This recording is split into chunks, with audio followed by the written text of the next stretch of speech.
Welcome everyone to the Red Tree House webinar for November 6th. It's just about noon and I can see we have about 30 some people joining us. I will wait a moment or two while everyone gets logged in. We actually have 148 people registered for today's webinar, which is quite a tribute to our presenter.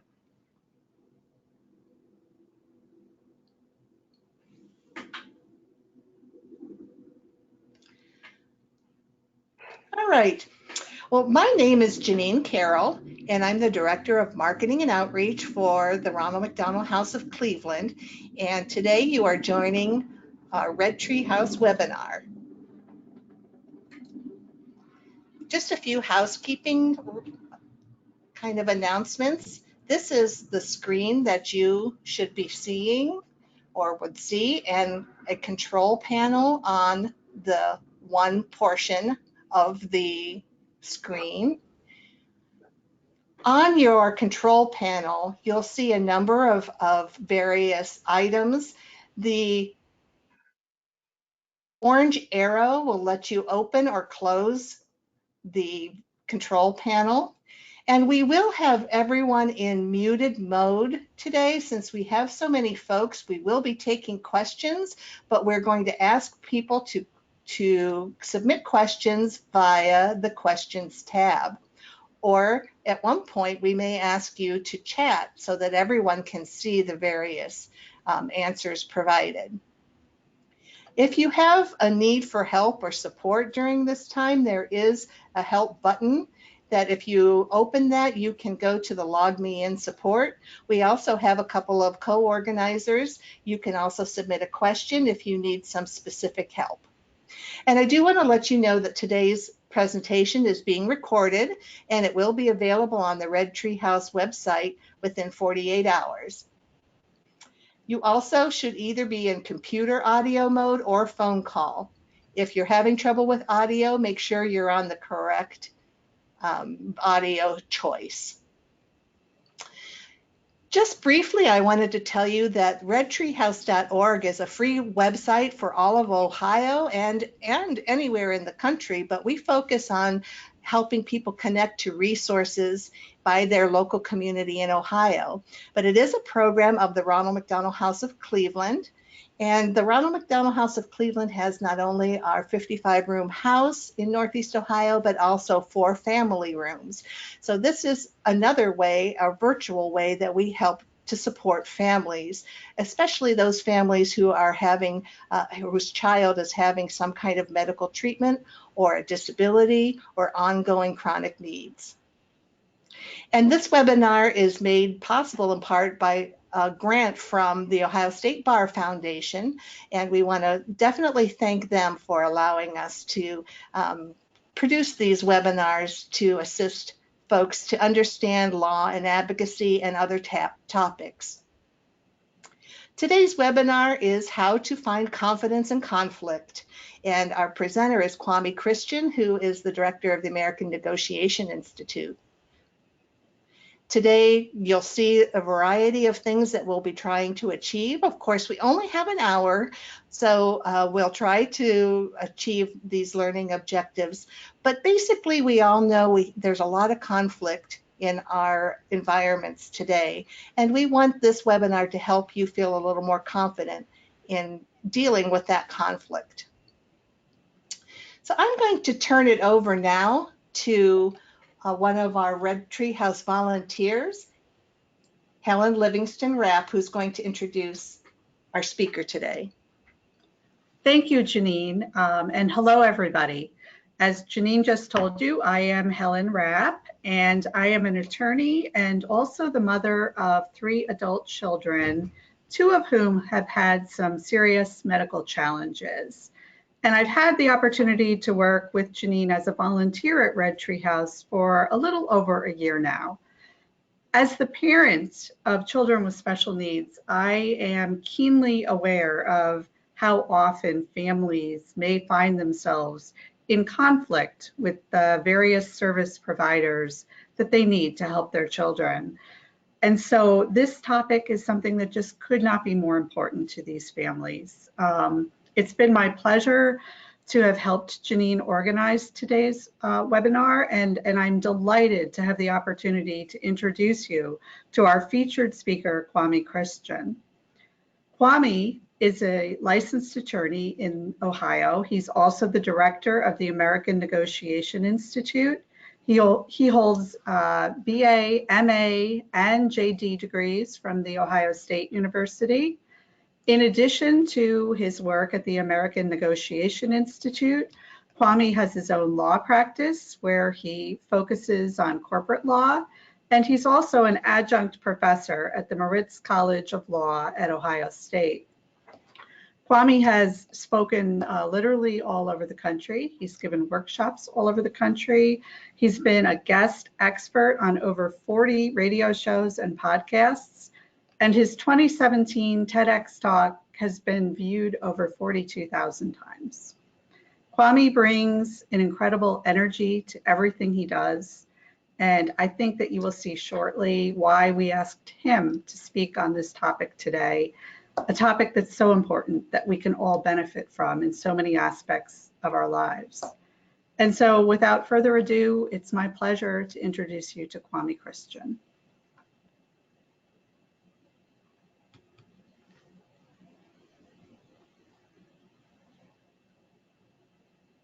Perfect. Hello, everybody. Thank you for that introduction.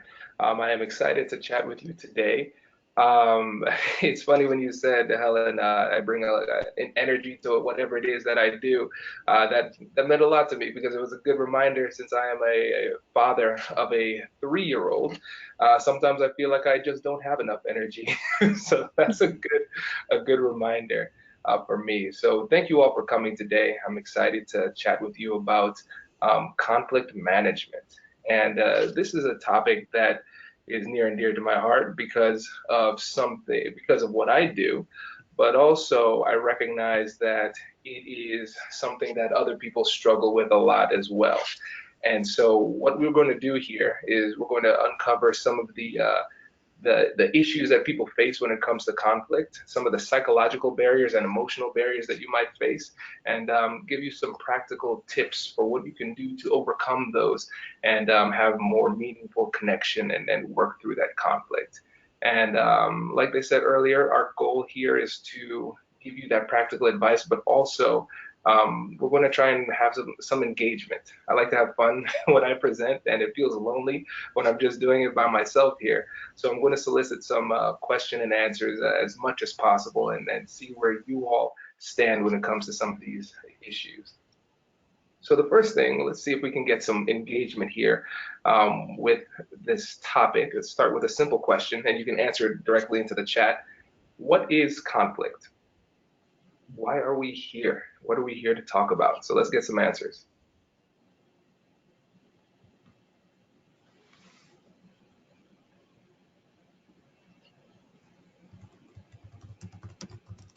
I hear some typing. That's good.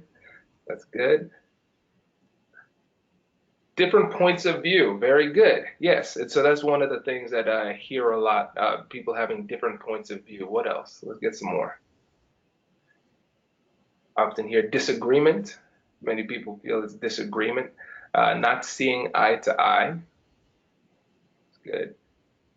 And so with conflict, a lot of times where it comes from is a differing of perspective. People see things differently.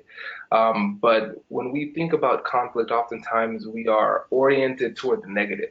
So we say, oh, this is an argument. This is hostile. Those type of negative words often come up when we talk about what conflict is or isn't. And one of the things that I want to really impress upon you is the idea that conflict is an opportunity. And so this begs the question, an opportunity for what? Where is the opportunity behind conflict?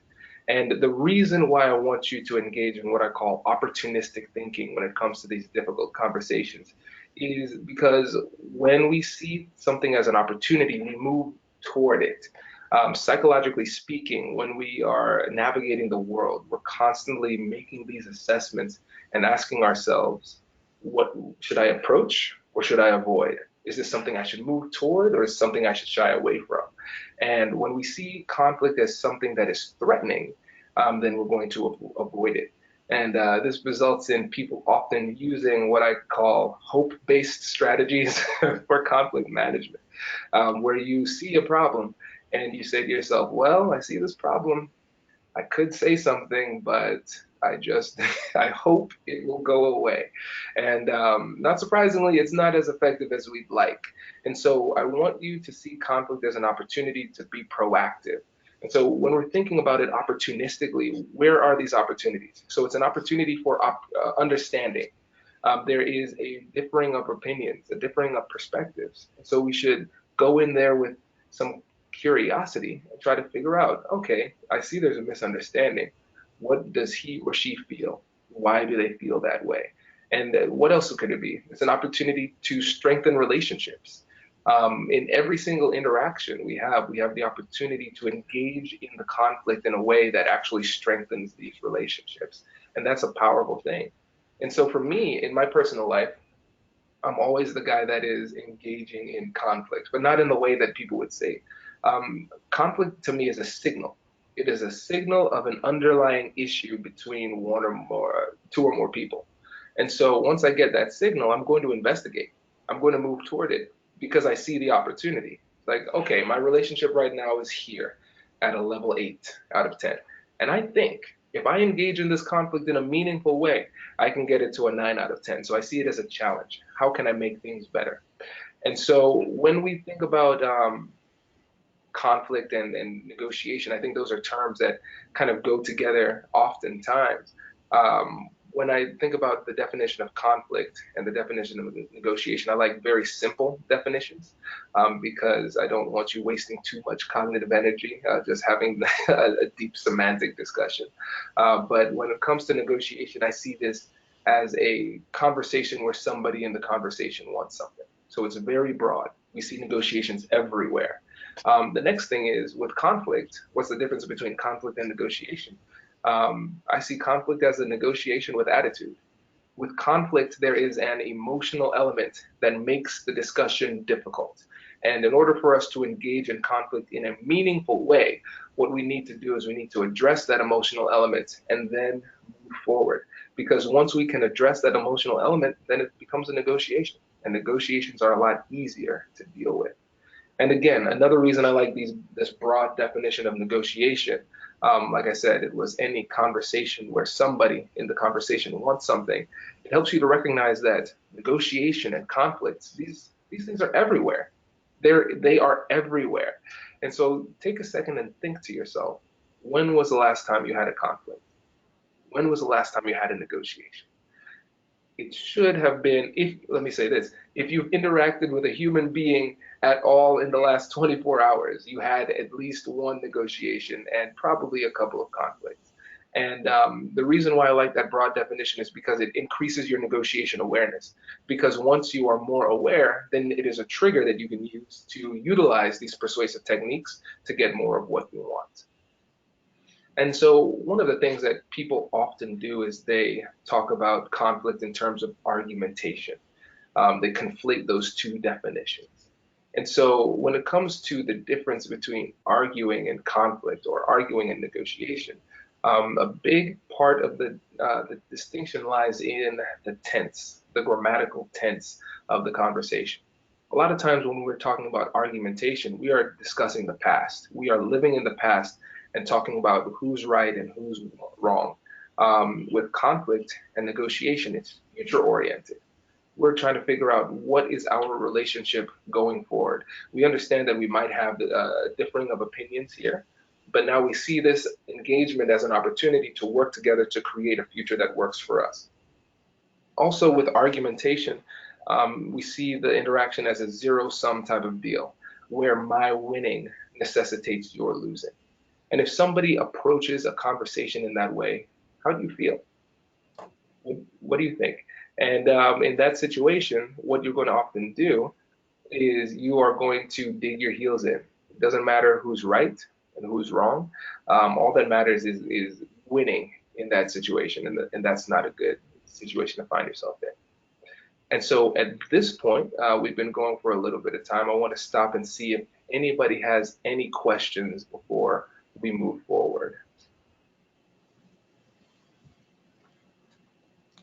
And you can submit your questions in the question tab. And Kwame, this is Janine. One of the things that I neglected to mention is the opportunity to win one of your new books. So the new book that just came out, that's already one of the top 3 in negotiation and conflict business books on Amazon. We are going to give away a copy of that book at the end to someone who participates in the entire webinar. So we'll randomly draw someone. So I just I'd forgotten to mention that. No, thank you. I'm not good yet at promoting my book. It's new. So thank you for the reminder. Yeah, so for everybody out there, the book is called Nobody Will Play With Me: How to Use Compassionate Curiosity to Find Confidence in Conflict. And so it's a bit of a strange name for a negotiation book, and I can see that. And I guess in order to figure out where that name came from, we're going to have to order the book. And so it's on sale on Amazon, and this week it's at a discount for 99 cents because I want to get it in the hands of as many people as possible, and 100% of sales go to the United Way. So this week is the best time to do it. And I think we have a question here. We do. We have a question from Mary, who is online. And Mary would like a reiteration of what you referenced about argumentation as living in the past. Yes. So when you remember the definition of conflict as something that has a negotiation with an emotional element. So with arguing, oftentimes there is an emotional element, and often that's wrapped up in our ego, right? And if we are upset about something, most likely we are upset about something that happened in the past or something that is currently happening in the present. It's more difficult to be upset about something that hasn't happened yet. And so one of the things that you can do in these difficult conversations is when you recognize that emotions are starting to take over, is you can change the grammatical tense. So if you recognize that the other person is speaking a lot in the past and talking about who is right and who is wrong and that type of stuff, what you can do is orient them to the future. And oftentimes what I do is I sacrifice the past in order to win the future. So I say, okay, you're right. I don't care if they're right on the past. I'll let them have that win. And I'd say, okay, that you have a really great point there. So what do you think we can do to make sure this doesn't happen in the future? And so then they feel that emotional validation. Okay, Kwame recognized I am intelligent. Thank you. That's what I wanted in the situation. And now I'm willing to move on and discuss solutions. And so that's the future-focused elements of conflict and negotiation. With these difficult conversations, we want to talk about what does the future look like. And through this process, we are putting ourselves in a position where we can co-create the future with the other person. And so we want to be problem-solving people during these conversations, solution-oriented, not focusing on who's right and who's wrong. Another question, yes. We had another question come in from Amy, and I believe you answered part of it in your previous response, but how do you turn arguing into conflict resolution? Yeah, and so the big part is changing the grammatical tense, and this is something we'll get to a little bit more in the future, later on in the slides. But one of the biggest things, and I'm glad you brought this up, Amy, because this is perfect, because I want you to keep this in mind throughout the conversation. One of the things that is going to be critically important is to, during this whole interaction, is to engage in the conflict or the difficult conversation in a way where it doesn't get too bad, where the thing doesn't get out of control. And a lot of times when people ask me questions, they say, well, when a conversation is just in the dumps, it's just a terrible situation and people are shouting and yelling, what do we do at that point? There's very little you can do at that point. Because the thing is, once emotions start rolling and they get to that point where people are engaging in damaging and hurtful types of conversations at an elevated volume, you've kind of lost control to the point where in this particular conversation at this particular time, it might be difficult, or if not impossible, to get it back on track. And you might be better served by taking a break and coming back at it at a different time. But if you're able to identify the signals of the breakdown of communication before it happens, it helps you to avoid those situations. And so for me, as a practicing attorney who negotiates with opposing counsel, and as a mediator, over the past 2 years, since I've been really getting deep into the psychology of this and the strategy of it, I have not in 2 years in this kind of combative world that I live in, I haven't had a conversation that's gone out of control, where it's just completely in a situation where it's combative and that people are simply just there to do damage, because I'm able to recognize these signals and reorient the conversation back to a productive place. So keeping focused on the future is going to be critical. And then later on, I'll talk about some of the signals you can use and what you can do once you receive those signals of a breakdown in communication. Really great question. It's good. It's a good sign when you are foreshadowing what is coming next. Let's go to the next slide. So what are some of the causes of conflict? Let's see if we can get a few answers from the audience here in the chat.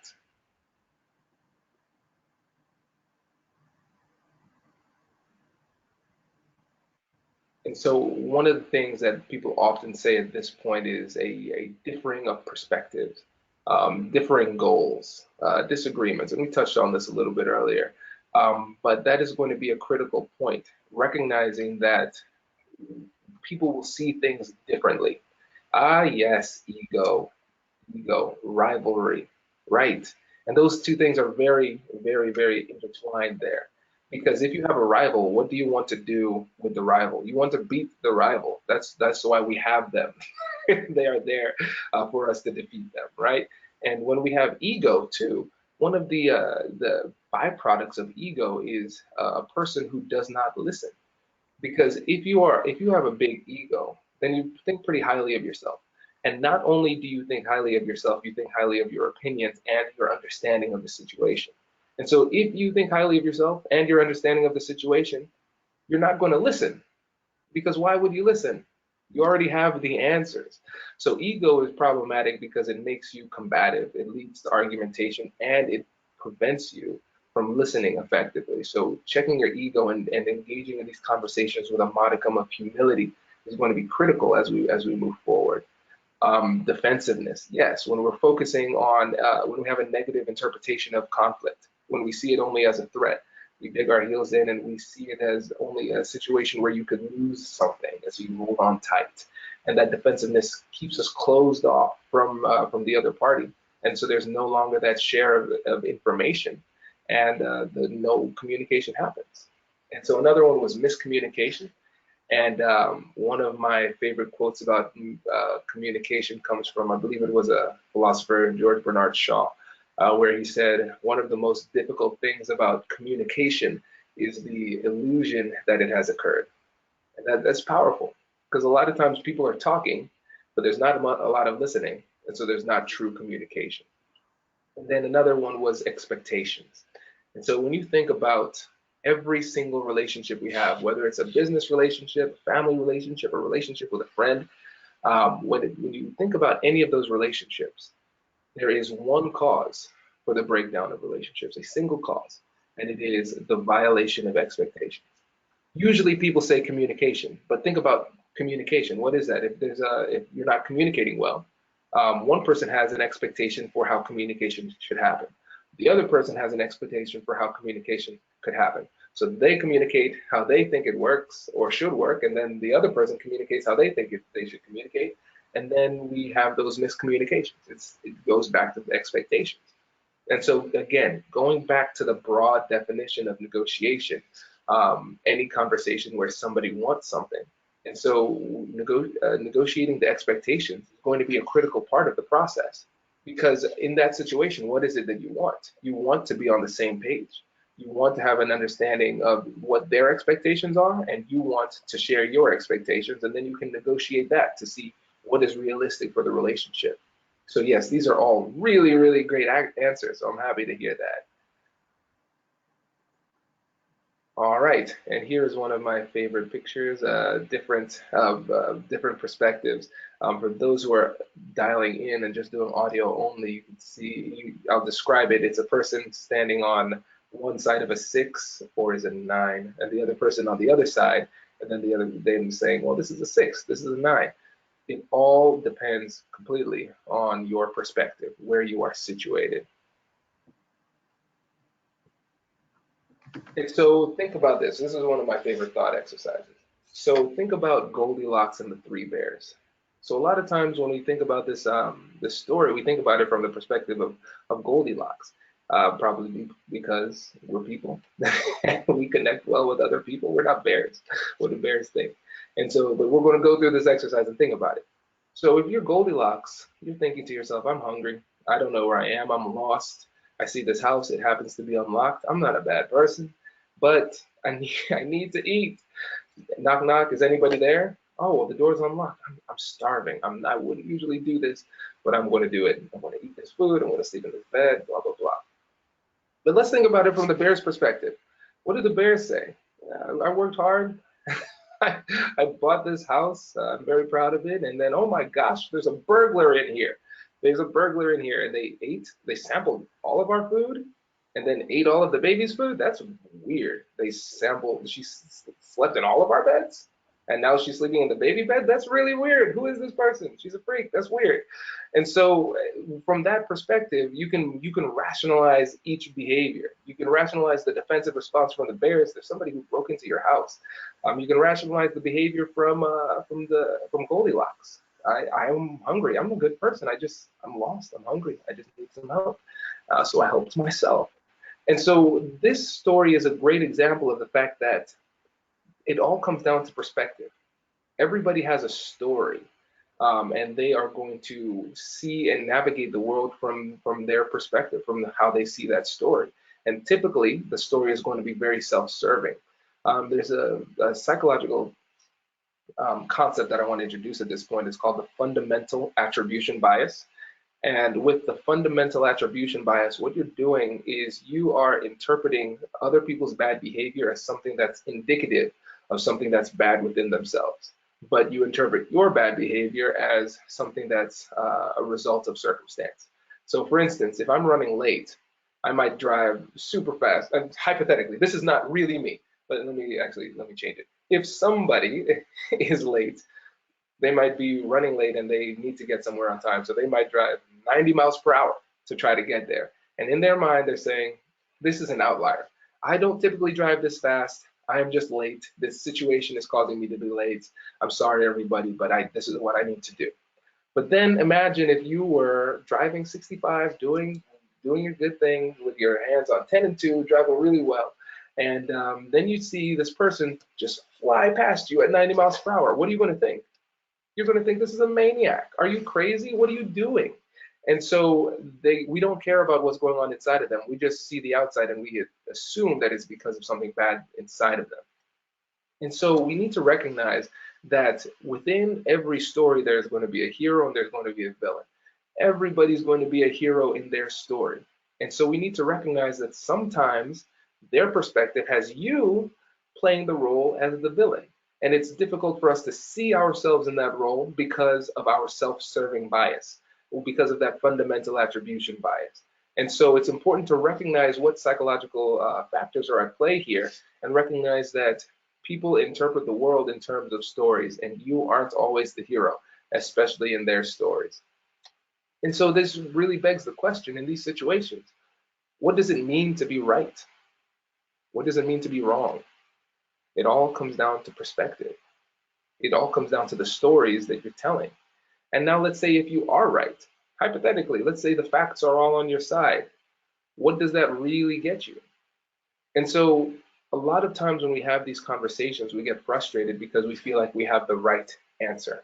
And we feel as though all we need to do is effectively communicate that to the other party and then they would have the right answer because, like some kind of oracle, we have provided them with the truth, and now they are enlightened. That's not how persuasion works. And I think this is a good point to kind of ask this question here.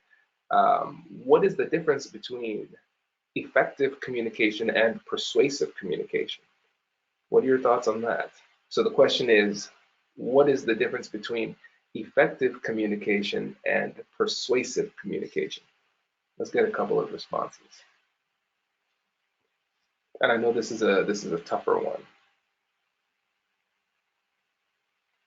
And I think when we think about effective communication, there's an assumption that that's the goal. We've done workshops on effective communication, but what does that mean? If we have communicated what we're feeling or what we want effectively, that means that the person understands it. The person on the other side has a complete understanding of our situation or the way we see things. But is that really our goal?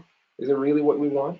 So imagine if you have a who gets what they want. Exactly, yes. And so that is what that's what we need to address, the motives and the interests of what people want in these conversations, because we're not just trying to get them to understand us.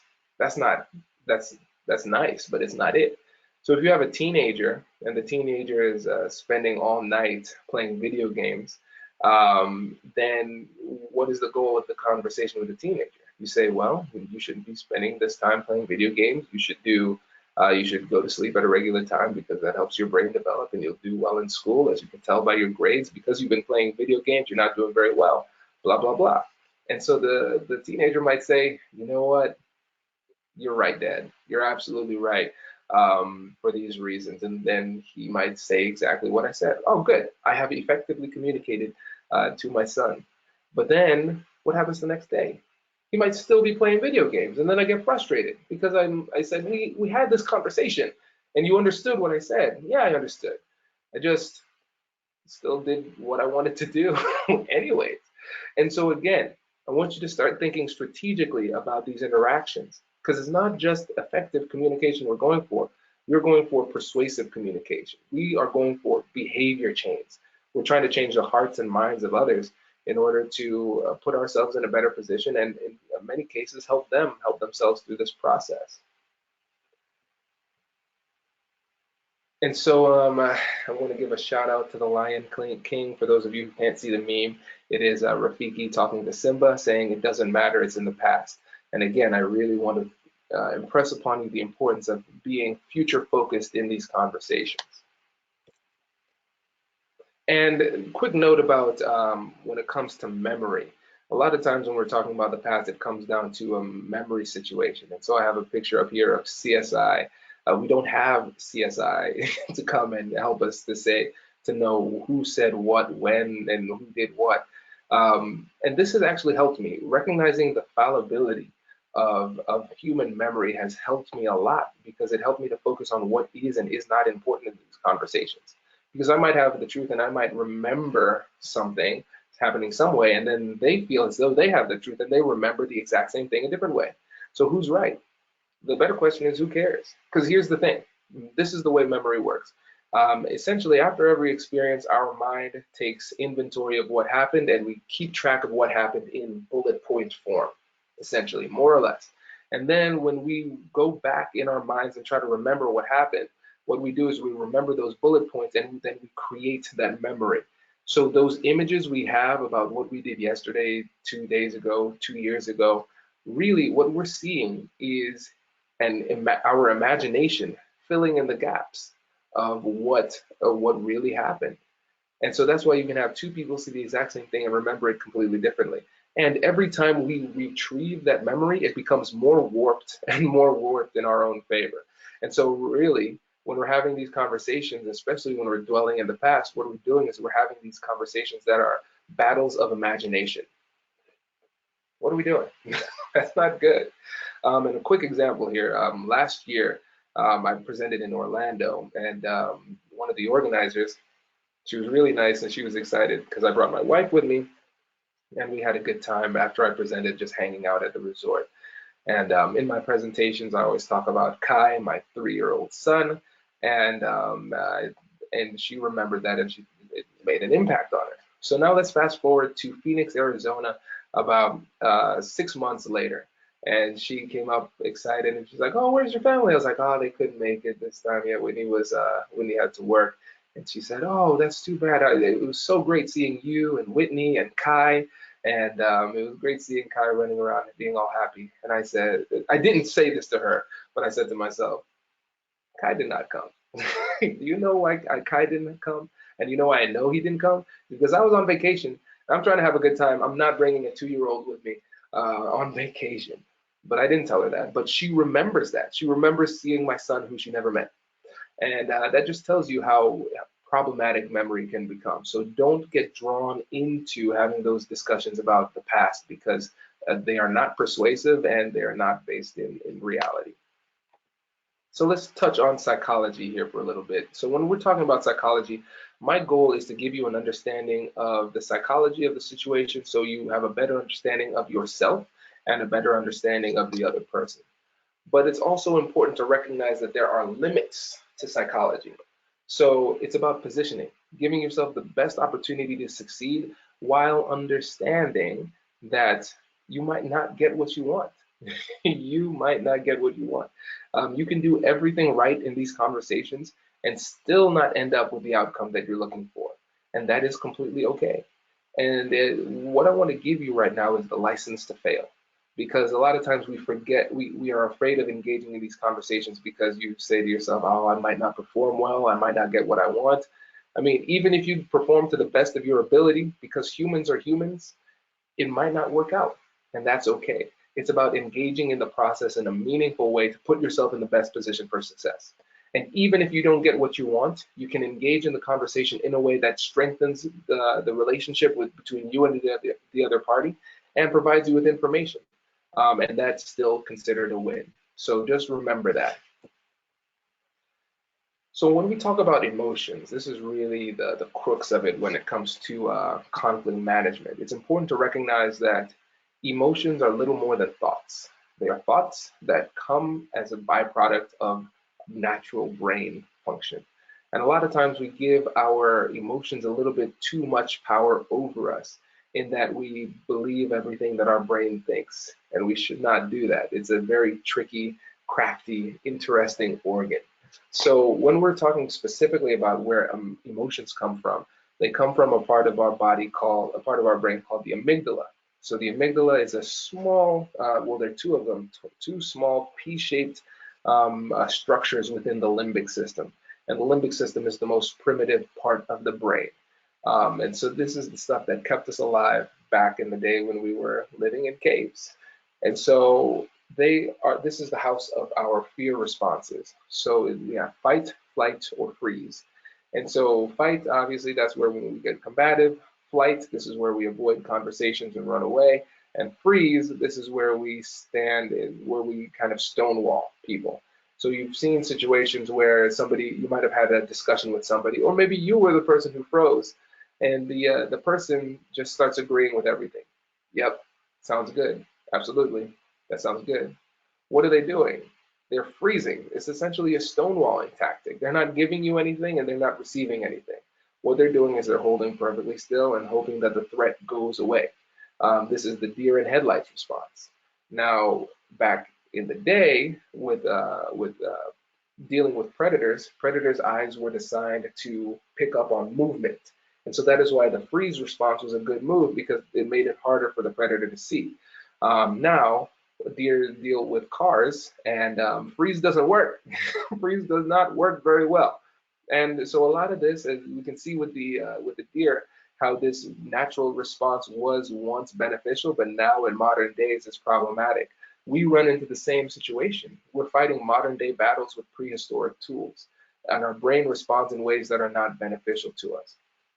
And our brain, even though what's interesting is that the amygdala houses all emotions, including positive emotions, most of the time it registers negative emotions. And the simple answer is because, again, back in the day, negative things, bad things can kill you a lot faster than positive things. So we are hypersensitive. We are wired to pick up on the negative. And so that's why, going back to the first slide, where I talk about conflict as an opportunity. I want you to see this as an opportunity for something good, not just a strategy or something to be feared. This part of the brain is the prefrontal cortex.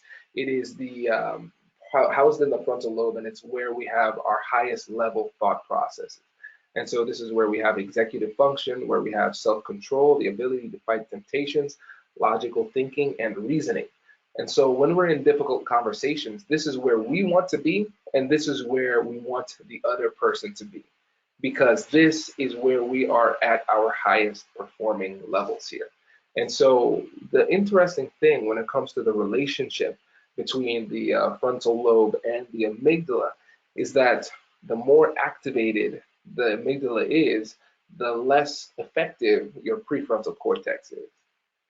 So think about that. So when you are highly, highly, highly emotional, or the other person is highly emotional, they are in a position where, cognitively speaking, they cannot think logically. They'll struggle to think logically. And it's obviously leads to problems when it comes to difficult conversations. And so it's important to recognize the way that the brain works, specifically in this way, because it helps you to understand what you should do at what parts of the conversation. And so if you're having a difficult conversation and the person is extremely heated and they're upset and you can see it, now you know that it won't make any sense. It will not make any sense to try to make a high level logical argument. It's going to be falling on deaf ears. Nobody benefits in that situation. And so the best thing in that situation is to ride that emotion like a wave and let it go down. If you think about a boxer, and a boxer cannot just go for the entire round and punch nonstop for the whole round. Then the boxer would get exhausted. It's not effective. And your body has a capacity, a limited endurance for that type of exertion. And the same thing is true when it comes to our cognitive ability to maintain a high level of frustration and emotion and whatnot. So if you, in a typical situation, if you're dealing with somebody who is not dealing with a particular mental issue where they're just, but it's a situation where they're just in a bad mood or they're having to work through some negative emotional situation. If you wait long enough and approach the conversation in the right way, you can walk them from somebody who is triggered emotionally to somebody who can think rationally. But it's a process and it'll take time. But you don't want to waste good points and well-reasoned arguments on a person who cannot think clearly. And so at this point, I want to stop for a little bit because I know this is a lot of psychology. And I know this is probably surprising for people who came to listen to a lawyer, but I wanted to be a clinical psychologist when I first came to school, and my bachelor's is in psychology. And now as I practice, I'm realizing just how impactful it is on the way that we interact with one another. So I want to give you an opportunity to ask questions before we move on to the next part.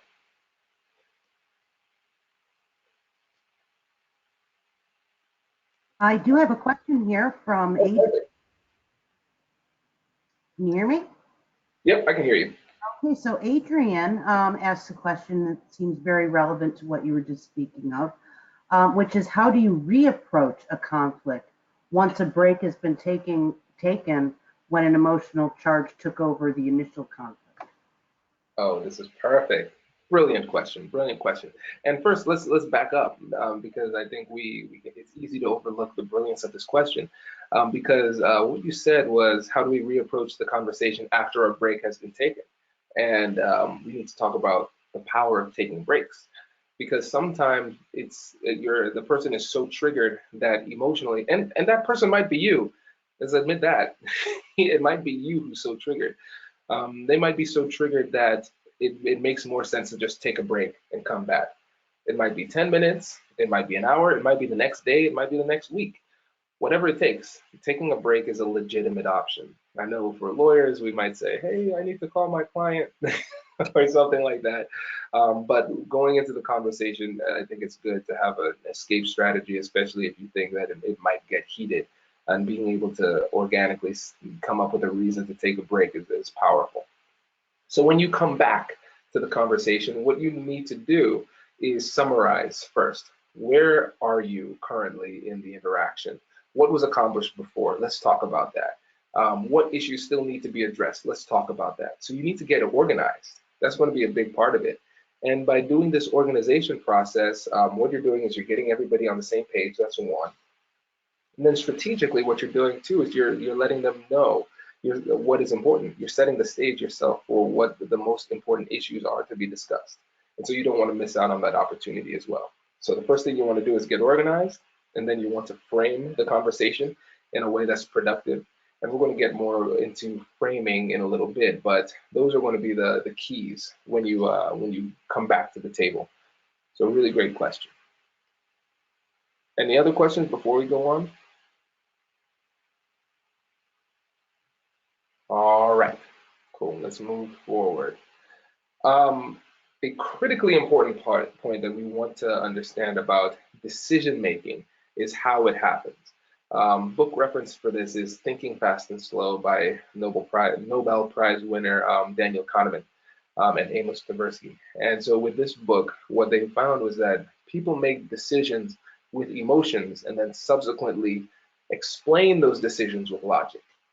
And so we make an emotional decision, and then we come to that point, and then after the fact, if we're asked to explain it or asked to defend it, we'll come up with a reason. That's why the way our brains are designed. Our brains are designed to constantly find reasons for things, even if there isn't a good reason for it. We'll find one, and then that's how we make decisions. And if you understand the way that other people make decisions, it makes you more persuasive, because a lot of times we're trying to utilize logical arguments for decisions that are truly emotional. And if we approach it from a logical standpoint, we're missing out on persuasive value because we're speaking to the wrong part of the brain. And so this brings up the question, talking about facts. Do facts matter? And the answer is, I mean, yes, they do. But the reality is that a lot of times facts simply aren't persuasive. They are not the most persuasive tool in our toolbox. We can use them to supplement our arguments, but the reality is that it's unlikely that they will carry the day. And for the same reasons we discussed, because people make decisions based on emotions, not logic, and because people see things from their perspective in terms of their stories, and they're going to remember it in a self-serving type of way. So it's good to come up with logical arguments. It's good to rehearse facts, and it's good to talk about the rules that are at play. But those things are not alone by themselves enough to win the day. You have to be persuasive. So this begs the question, how do we actually manage conflict? And so I'm going to introduce a strategy called compassionate curiosity. It's a new framework that you can use for any conversation, difficult conversation, whether it's a negotiation or a conflict, whether it's at work or at home. You can apply this framework to any situation. And the compassionate curiosity framework is unique in that it works internally and externally. The exact same three-step process that you're going to use in an external negotiation with another person is the same process that you're going to use internally before that difficult conversation with yourself. And so a lot of times people have an idea that they need to negotiate with themselves, but it's a situation where they don't know how to do it. So we're going to have a systematic approach to doing that. Before we go on, we have a couple more questions. Let's check those out before we get into this.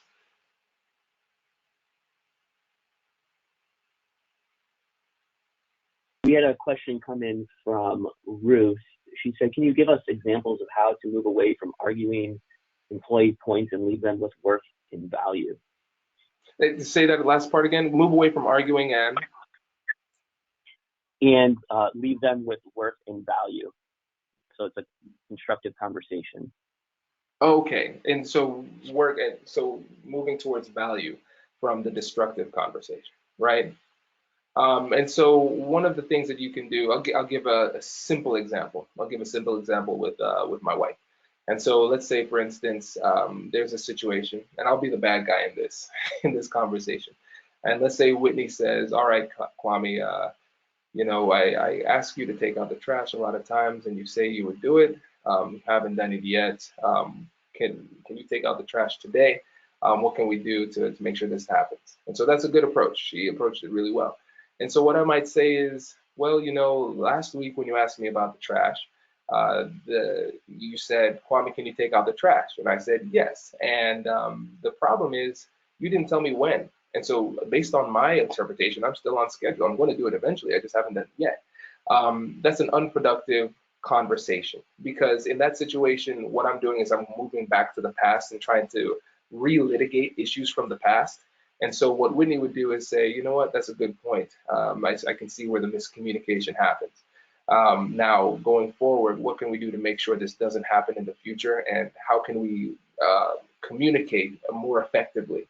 Now, that's an example of how you can avoid that kind of conversation. You just let it go and move towards the past and move towards the future. And now in a more substantive situation, let's say it's a business context or a more serious conflict, what we would do then is we would direct the conversation with the questions that we ask. Not only will they be future oriented, but they're going to be targeted towards understanding their values, their goals, and their hopes for the future.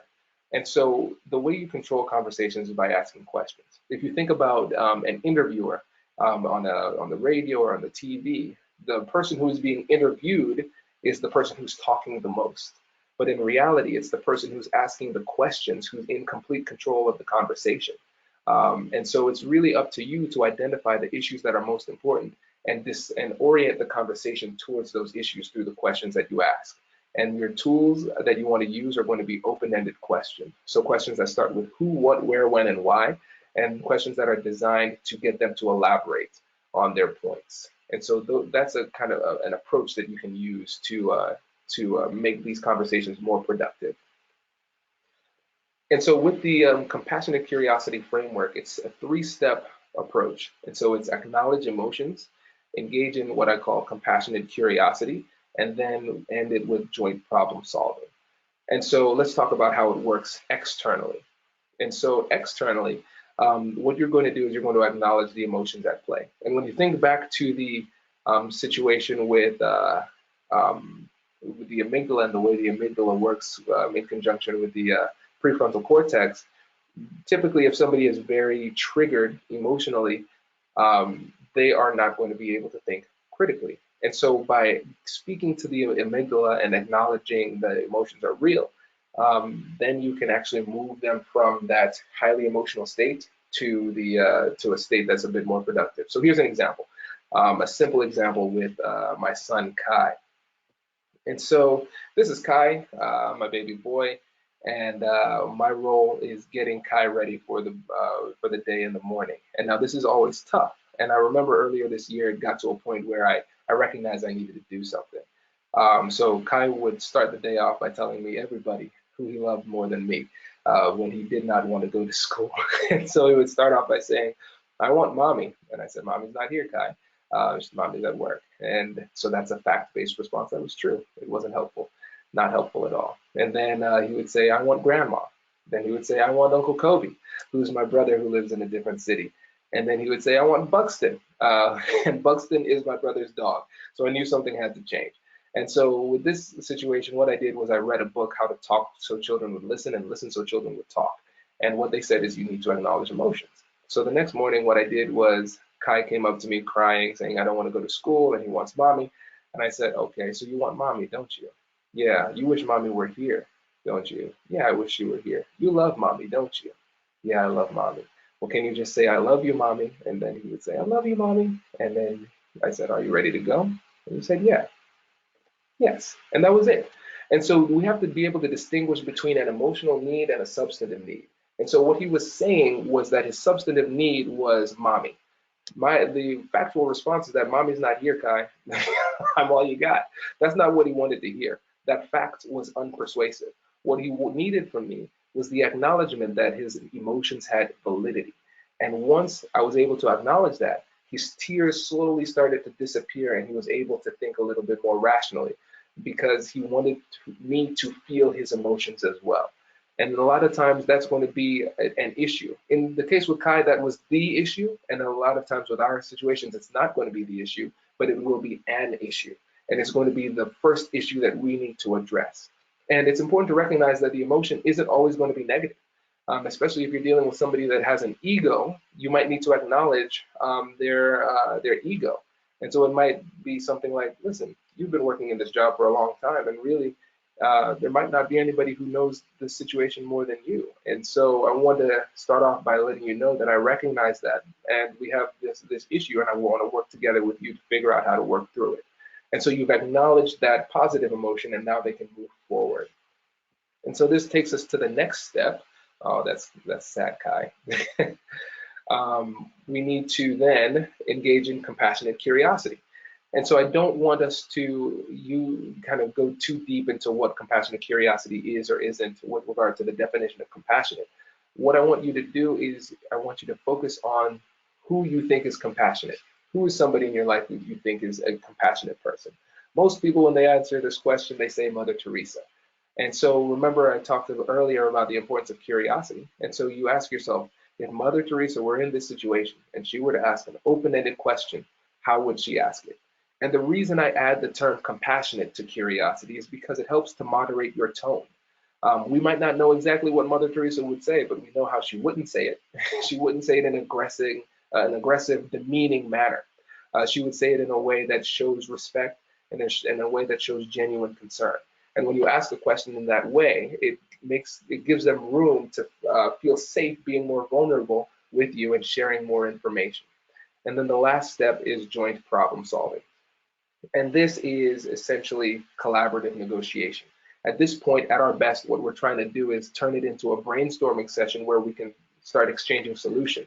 And it's important to put this at this point, because if you don't give the person an opportunity to be heard, they won't value your solutions, even if it is a good solution for them, because they don't feel like they've been empowered through the process. And so when we think about compassionate curiosity internally, what it is using the exact same process. We are going to talk about acknowledging our own emotions, then engaging in compassionate curiosity, and then joint problem solving. So we need to address our emotions, because if we do this before the negotiation, it allows us to have more control over it. The more clearly we're able to identify our emotions, the more power we have over them, and the less power they'll have over us during the conversation. So it gives us more control. And we need to investigate our wants and needs through compassionate curiosity in order to figure out exactly what it is we want and why we want it. But we need to do it compassionately, because if we don't, we can engage in self-judgment. And so we might recognize, oh, I feel this way, but then we say, but I shouldn't feel this way. And that the problem with that is that it stops the process short. And so you need to be compassionate with yourself and recognize that emotions are real. You can't do anything about it. Let's acknowledge it and then move forward. And then the last step is joint problem solving within ourselves. And so this sounds weird. Why and how do we have this with ourselves? And so at this stage, what we're doing is we are getting our hearts and minds on the same page. What is the issue that we're dealing with emotionally? What is the issue that we're dealing with substantively? And then once we share that with ourselves and we have that frank internal dialogue, then we can come up with solutions that meet our emotional needs and our substantive needs. Because it doesn't make sense if you agree to something that makes logical sense, that makes you feel terrible at the same time. And so that's why it's so important to get on the same page with yourself before you have the difficult conversations, because it helps you to navigate the conversations with more confidence, because you've already vetted these options beforehand internally. And so you know what would work and what won't work and why. And so I will stop it there. We have 2 more minutes left, and so I want to open it up to questions if there are any questions left. And there are questions left. There are actually lots of wonderful questions. So thank you everybody for participating. Amy asks us, what if the other party doesn't give you the joint opportunity to negotiate? If the other party doesn't give you the joint opportunity to negotiate. Was that the question? Yes, that was the question. Yes. And so with this situation, you really have 2 options. So the option number 1, which should be our first option, is to negotiate. Now we have a new negotiable point, which is whether or not we're going to have a negotiation. And so we might have had a goal for the conversation, but now we recognize that the conversation is in jeopardy. So now we need to use persuasive tactics to get the other person to engage in the process. And so that's why, again, it's important to have that broad perspective, because now you recognize that there are various points during the entire interaction and the entire relationship where you can use persuasion. So if they're trying to avoid the negotiation, then your goal now is to persuade them to negotiate and then hopefully have the negotiation. Now, if they don't do that, despite your best efforts, they still say no, which is a possibility. That's when you need to articulate your, what they call your BATNA, best alternative to a negotiated agreement. So in your strategy, you need to think about, if we don't reach an agreement or if we don't have a negotiation, what other options do I have? And then in that conversation, you let them know what the other options are. And so you're letting them know the consequences of their actions. Well, if we don't have a conversation, then I won't have a choice, but I'll have to do this, and clearly articulate that. But you do that as a last resort if they're not willing to have the conversation. Can we get one more question in? We have a question from Veronica. Her question is, how do you resolve conflict with another party who is not psychologically ready to deal with conflict, perhaps past trauma, mental health, illness, etc.? Yeah, this is tough. And the person who studied psychology in me recognizes that it's a completely different conversation if the person is somebody who is dealing currently with a mental disorder. And it's likely many people do, and it's one of those, it's a special category of people where you can be in it and you can be out of it depending on the situation. So that's tough. And so when you're dealing with a situation like that, you have to be incredibly patient, number one, and you need to recognize the limits, because sometimes it's not a situation of anything you did, but a situation of a chemical imbalance, and you can't reason through that imbalance. And so it might be a situation where the persuasion has to be not even really getting to the substance of the issue at hand, but more focusing on how I can persuade this person to take care of themselves first and stabilize, and then we could have the substantive conversation. Now, if it's a situation where it's not a particular, like a DSM-5 mental disorder type of situation, they're just incredibly heated. What I would do is I would let them know that my intent to have a conversation with them, but your desire to let them have the conversation at a time where emotions won't be an issue.